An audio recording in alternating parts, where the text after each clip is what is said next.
ऐसे डॉक्यूमेंट्स हैं जो कि एजेंट कभी भी आपको नहीं बताएंगे। इसी बेस के ऊपर वो लाखों करोड़ों रुपए ले रहे होते हैं और आपके ऊपर जुआ खेल रहे होते हैं। हजरत आपको पता भी नहीं होता कि आपकी प्रीवियस हिस्ट्री क्या थी, क्या प्रोफाइल आपकी सबमिट हुई है, और अभी ये है आप अपने बिजनेस को क्लोज कर सकते हैं, लेकिन लाइफ टाइम जो है वो आपकी रजिस्ट्रेशन हो जाती है। और अस्सलाम वालेकुम जी, कैसे हैं आप सब। मेरा नाम है आदिल और उम्मीद करता हूँ बिल्कुल आप लोग ठीक ठाक फिटफाट और खुशबाश होंगे।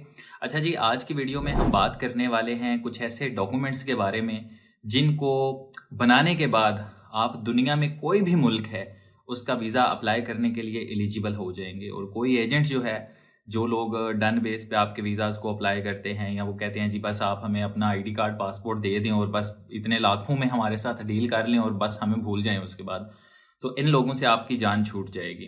कौन कौन से डॉक्यूमेंट्स हैं, कैसे बनाने हैं, क्या सारा सिनेरियो होगा, और उनको बनाने के बाद किस तरह आप किसी भी कंट्री का जो वीज़ा है उसको अप्लाई करने के लिए एलिजिबल होंगे, आज की वीडियो में तफसील के साथ इसी बारे में डिस्कस करेंगे। अगर अभी तक आपने इस चैनल को सब्सक्राइब नहीं किया, लाइक कमेंट शेयर नहीं किया, तो काइंडली कर लीजिए ताकि फ्यूचर की तमाम अपडेट्स आपको टाइमली मिलती रहें।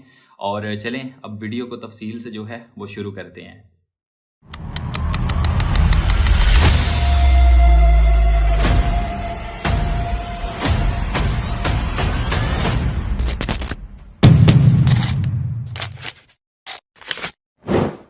अच्छा जी, बहुत सारे लोग जो हैं वो अभी भी स्टिल परेशान हैं। इसके ऊपर मैंने पहले भी एक वीडियो बनाई थी कि ये चंद डॉक्यूमेंट्स जो हैं ये बना लें, और इसको बनाने के बाद आप दुनिया में कोई भी कंट्री है उसका वीज़ा, बेशक वो विजिट वीज़ा हो, बिजनेस वीज़ा हो, या आपने वैसे किसी पर्पज़ के लिए जाना है, तो आपके पास एक बैकग्राउंड में डॉक्यूमेंट्स का जो रिकॉर्ड है वो प्रॉपर मेंटेन होगा और आप एलिजिबल हो जाएंगे। और किसी भी एजेंट को आपको लाखों रुपए देने की ज़रूरत नहीं पड़ेगी कभी भी।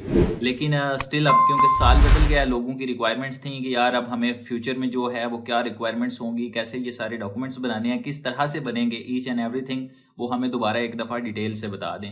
तो अच्छा जनाब, सबसे पहले शुरू करते हैं आपके FBR सोर्स ऑफ इनकम के बारे से। ठीक है, अब आपका जो फेडरल बोर्ड ऑफ रेवेन्यू है उसके बारे में बात करेंगे। नेशनल टैक्स नंबर आपका एक होता है। हम जितने भी पाकिस्तानी सिटीजन्स हैं, जब हम FBR में रजिस्टर करते हैं तो हमारा एक NTN के नाम से हमें जो है वो एक पेपर या एक नंबर हमारा इशू किया जाता है। और ये एक रेफरेंस नंबर एक सेपरेट होता है, लेकिन आपका जो बेसिकली ID कार्ड है वो बेसिकली आपका एक नेशनल टैक्स नंबर कंसिडर किया जाता है। इसके थ्रू आपका FBR federal board of revenue के अंदर आपका सारा जो रिकॉर्ड है वो अपडेट हो जाता है कि आप फाइलर हैं या फिर नॉन फाइलर हैं। ठीक है, वो आपको पता चला। अक्सर आप न्यूज़ देखते होंगे तो उसमें वो टैक्स अप्लाई कर रही होती है गवर्नमेंट हमारी कि नॉन फाइलर पे हमने इतना ज़्यादा टैक्स लगा दिया, फाइलर के लिए ये छूट है, ATM से पैसे निकलवाएंगे तो नॉन फाइलर को। तो ये बेसिकली आपका वही टैक्स नंबर है जो आपके लिए बहुत ज़्यादा ज़रूरी है।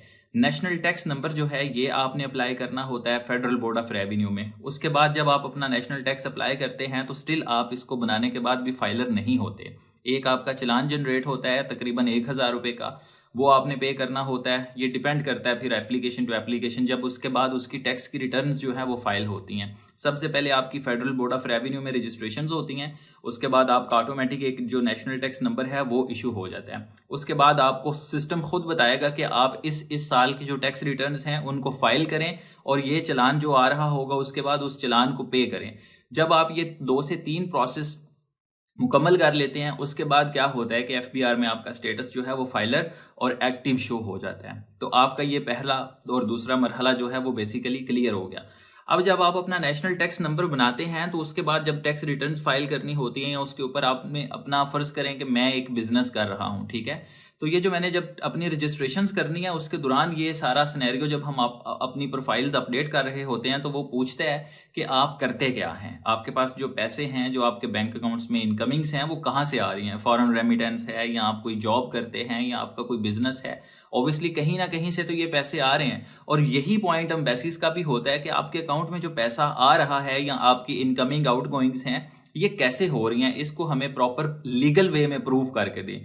तो वो जो आपकी मनी बैंक अकाउंट्स में पड़ी हुई है उसको वाइट करने के लिए बेसिकली ये FBR अपना रोल प्ले करता है। ठीक है, अब इसमें क्या सिनेरियो होता है कि जब हम NTN के ऊपर अपना बिजनेस या कोई अगर तो जॉब करते हैं तो फिर तो खाली आपकी रजिस्ट्रेशन होती है बस, खलास, उसके बाद कुछ भी नहीं करना होता। अपनी टैक्स रिटर्न एनुअली फाइल करनी होती है और नेशनल टैक्स नंबर अपना बनाना होता है। अच्छा, अगर ये नहीं बनता, आप बिजनेस करते हैं, तो फिर उस केस में क्या होता है कि आपका नेशनल टैक्स नंबर जब रजिस्टर्ड होता है फिर उसमें बिजनेस के लिए अप्लाई करना होता है। उसमें बिजनेस की डिटेल्स ऐड करते हैं। जैसे आपका फर्ज करें कोई भी अब मेरा है अदील ट्रैवल एडवाइजर, तो वहाँ पे मेरा बिजनेस का नाम जो है वो अपडेट होगा, फिर उसका बिजनेस एड्रेस अपडेट होगा, फिर उसकी प्रिंसिपल एक्टिविटीज जो हैं वो अपडेट होती हैं।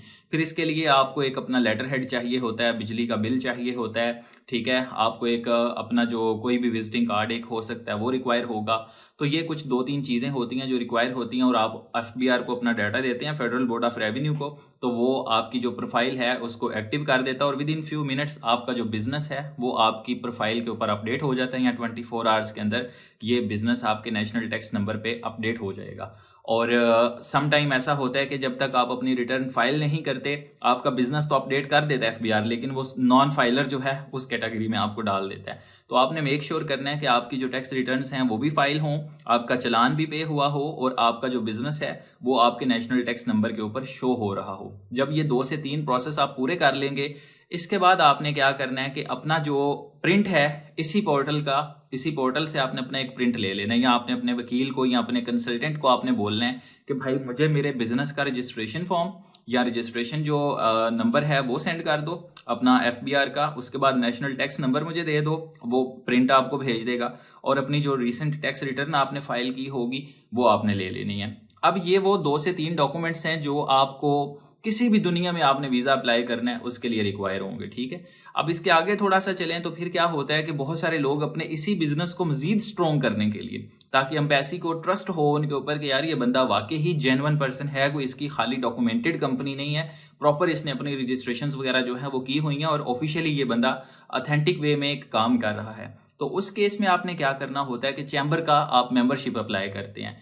चैम्बर जो है वो आपके बिजनेस को वेरीफाई करती है, और चंद डॉक्यूमेंट्स रिक्वायर होते हैं। कुछ इसकी एनुअली फीस होती है 3,000 से 5,000 रुपए के बीच में, ये आपसे एनुअली चार्ज करते हैं, और आपको मेंबरशिप अपनी जो है वो दे देते हैं। एक आपको कार्ड मिल जाता है, और एक आपको येलो कलर की मेंबरशिप सर्टिफिकेट जो है वो दे देते हैं, और एक आपका मेंबरशिप नंबर इशू कर देती है, ठीक है। अब ये हर साल का प्रोसेस होता है। हर साल आप 31 मार्च से पहले पहले आपने, मतलब फरवरी जैसे ही शुरू होता है, फरवरी और मार्च के महीने में इनकी जो रिन्यूअल्स हैं वो शुरू हो जाती हैं, तो तब आपने जो है वो रिन्यू करवाने के लिए अप्लाई करना होता है, और अमूमी तौर पे आपको ये जो डॉक्यूमेंट है वो इशू कर देती है चैम्बर। तो आपके पास अब national tax number, business registration form, अपना टैक्स रिटर्न्स और चैम्बर के डॉक्यूमेंट, ये 4 जो हैं वो बेसिकली आपके बिजनेस और सोर्स ऑफ इनकम को प्रूव कर रहे होते हैं डॉक्यूमेंट्स, ठीक है। इसके बाद फिर आपकी अपनी आ जाती है बैंक स्टेटमेंट, जो कि आपका फाइनेंशियल इंपॉर्टेंट डॉक्यूमेंट है, जिसके ऊपर आपकी पूरी की पूरी एप्लीकेशन इन डॉक्यूमेंट्स के बाद स्टैंड कर रही होती है। अगर वो आपकी ठीक नहीं है तो भी आपका वीज़ा जो है वो रिफ्यूज़ हो जाएगा। तो आपने अपनी जो बैंक स्टेटमेंट है उसका इनकमिंग्स, आउटगोइंग्स, उसका टर्नओवर, उसमें प्रॉफिट कितना आ रहा है, आपकी इनकमिंग्स कैसी हैं, आउटगोइंग्स कैसी हैं, ये सारी ट्रांजैक्शन हिस्ट्री जो है वो कंबाइन होती है 6 मंथ की, और उसके बाद एंड पे जाके एक अमाउंट आती है। वहाँ से वीज़ा ऑफिसर आपकी एक एवरेज इनकम कैलकुलेट कर लेता है, और उसे अंदाज़ा हो जाता है कि आप प्रॉफिट में जा रहे हैं या फिर लॉस में जा रहे हैं। तो वो आपका एक एनटीएन और साथ में अपनी जो बैंक स्टेटमेंट है वो आ जाती है। बाकी फिर आपको चाहिए होता है अपना वैलिड पासपोर्ट, अपना आईडी कार्ड, उसके बाद एक वाइट बैकग्राउंड के साथ आपको पिक्चर रिक्वायर होती है, अपनी फैमिली रजिस्ट्रेशन सर्टिफिकेट रिक्वायर होता है।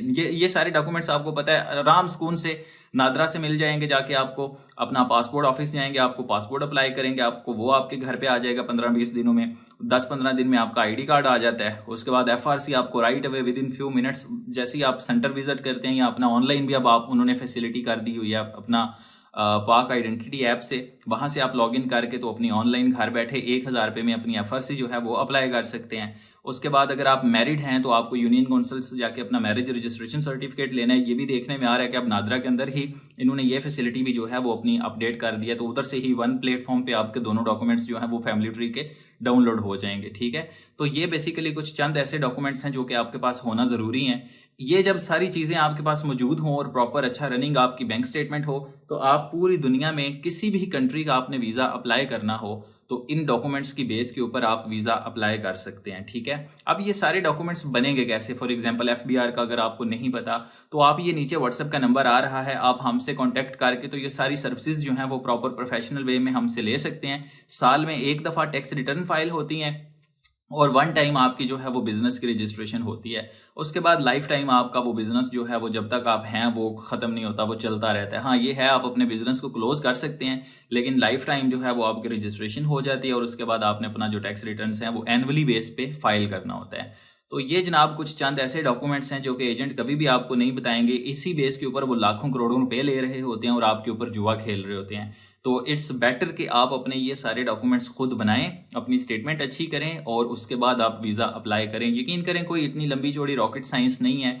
आप जब ये थोड़े से डॉक्यूमेंट्स बनाना स्टार्ट करेंगे तो खुद ब खुद आसानियां अल्लाह ताला जो है वो आपके लिए पैदा करता जाएगा। तो बजाय इसके कि आप अब ये पाकिस्तान का हमारा क्यों वीज़ा रेशो इतनी ज़्यादा डाउन है कि हम एजेंट्स के शॉर्टकट चक्कर में रहते हैं हमेशा, और एजेंटों को हम लाखों करोड़ों रुपए देना जो है वो पसंद करते हैं, लेकिन जो एक प्रॉपर एक अम्बेसी ने ऑफिशियल एक तरीका बताया है उसको हम फॉलो नहीं करते, जिसकी वजह से रिजेक्शन की रेशो बहुत हमारी हाई होती है, या फिर अम्बेसियां हमें वीज़ा ही नहीं देती क्योंकि एजेंट्स जो हैं उन्होंने करोड़ों रुपए अपने सीधे करने के लिए आपकी ऐसी की तैसी कर देते हैं प्रोफाइल की, और जब आप फ्यूचर में अगर वो काम ना हो तो फ्यूचर में जितनी भी आप एप्लीकेशन अपनी सबमिट करते हैं वो फिर आगे से वो हाथ जोड़ देते हैं कि भाई बड़ी माजरत, आपको पता भी नहीं होता कि आपकी प्रीवियस हिस्ट्री क्या थी, क्या प्रोफाइल आपकी सबमिट हुई है और अभी आप किस सर्कमस्टांसिस के ऊपर वीज़ा अप्लाई कर रहे हैं। तो एम्बेसी के पास क्योंकि रिकॉर्ड मेंटेन होता है लेकिन आपको कुछ पता नहीं होता, तो आप लोग तो बदल रहे होते हैं लेकिन बैकग्राउंड में सिनेरियो जो है एम्बेसी के पास वो एक होता है और उन्हें पता होता है, तो वो फिर आपके ऊपर मजीद ट्रस्ट नहीं करते। और जब ये गोरे एक दफ़ा आपसे ट्रस्ट उठा लें अपना, अब आपको मतलब कहते हैं कि यार ये बंदा सही नहीं है, फिर इनका ट्रस्ट विन करना जो है वो बहुत मुश्किल हो जाता है। ठीक है, तो ये जनाब ओवरऑल सारा सिनेरियो है जिसका आपने ख्याल रखना है। और अगर हमारी सर्विसेज चाहिए हों किसी भी दुनिया में, आपने वीज़ा अप्लाई करना है UK, Australia, Canada, New Zealand, Hong Kong, Japan, South Korea, Schengen state हो गया, या अपॉइंटमेंट्स का आपको इशू आ रहा हो, तो आप ये नीचे व्हाट्सएप का नंबर गिवन है, इस पर हमारे साथ कॉन्टैक्ट करके तो ये तमाम जो सर्विसेज हैं वो आप हमसे ले सकते हैं। बेशक आप दुनिया में कहीं पर भी बैठे हैं, ये सारी चीज़ें अब ऑनलाइन हो गई हुई हैं, डिजिटल हो चुका हुआ है सारा ज़माना, आपको पता है। तो आप घर बैठे ये सारी चीज़ें एक व्हाट्सएप मैसेज पे अपनी अवेल करके हर चीज़ कर सकते हैं, और ये आप अपना घर बैठे ही इसको ऑनलाइन क्रॉस वेरीफाई भी कर सकते हैं कि मेरा रिकॉर्ड प्रॉपर अपडेट हुआ है या नहीं।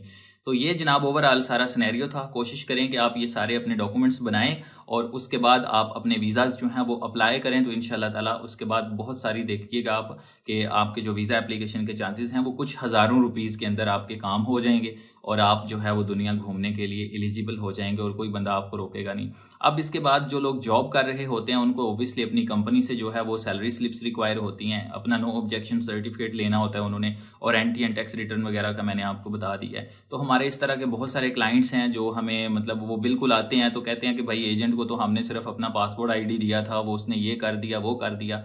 तो अब होपफुली के एजेंट्स जो मामूल लोग हैं उन लोगों की तो होगी छुट्टी। आप ये डॉक्यूमेंट्स बनाएं, अगर आप खुद नहीं बना सकते या आपको नहीं पता कि हम किन से कॉन्टैक्ट करें, तो ऑब्वियसली भाई आपका भाई है, कोई टेंशन वाली बात नहीं, व्हाट्सएप पे रब्ता करें और टेंशन फ्री हो जाएं। घर बैठे आपके ये पेपर रेडी हो जाएंगे, अपनी स्टेटमेंट्स बनाएं और अपने वीज़े अप्लाई करें और दुनिया घूमें।